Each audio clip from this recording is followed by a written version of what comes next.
Okay.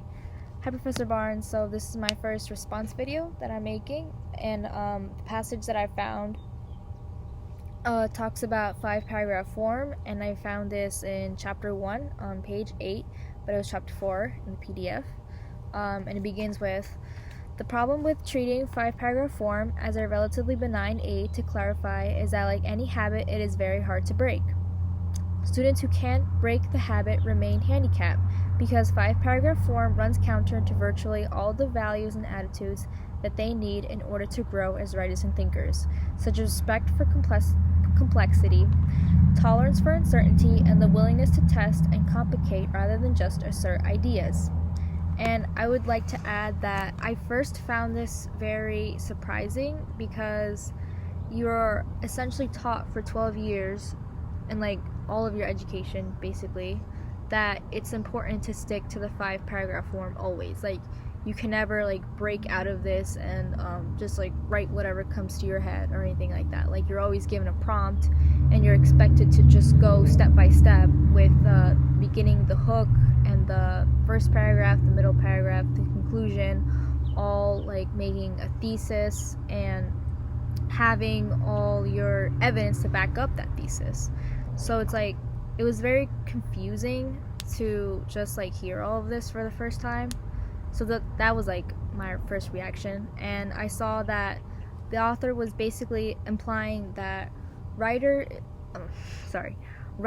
is much more than making a claim and backing it up with evidence, but it's like a powerful tool that should be instead used to question the ideas that you're already like that have already been embedded into your mind, that you have all like learned so far all your years of your education. And I especially liked I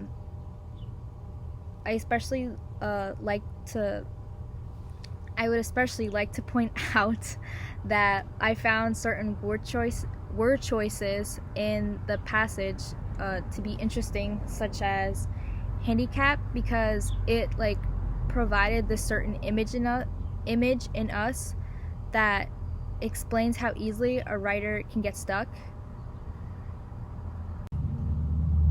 Okay, so as I was saying about word choices, I found it to be particularly interesting in this passage how they use the word handicap, because usually, well, what do you think of when you hear the word handicap? You think of a person that can't walk or they have some sort of disability in a sense.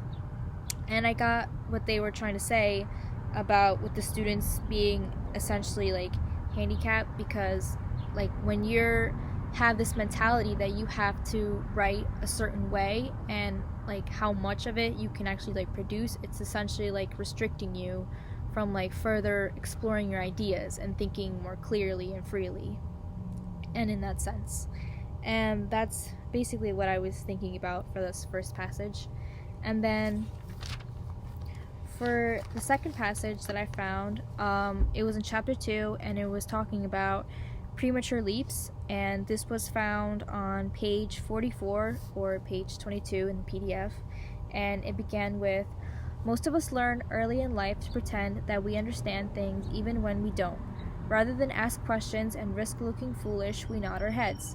Soon we even come to believe that we understand things when we really don't, or nearly as well as we think we do. And I found this passage to be especially interesting as well because I found it to have a more truthful and a more genuine tone to it. And I especially liked,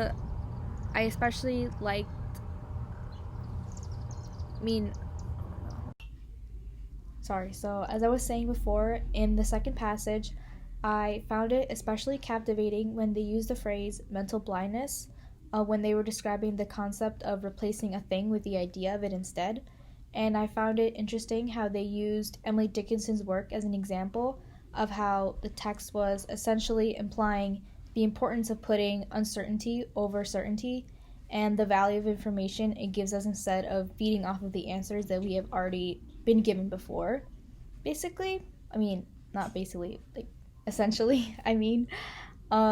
And yeah, I found overall both of the passages to be very interesting in the sense that it made me question more about my writing, and it made me question more the use that is put into kids' minds when it comes to using the 5 paragraph form and etc. and all the basic rules and guidelines and principles that we have been given since a very early age.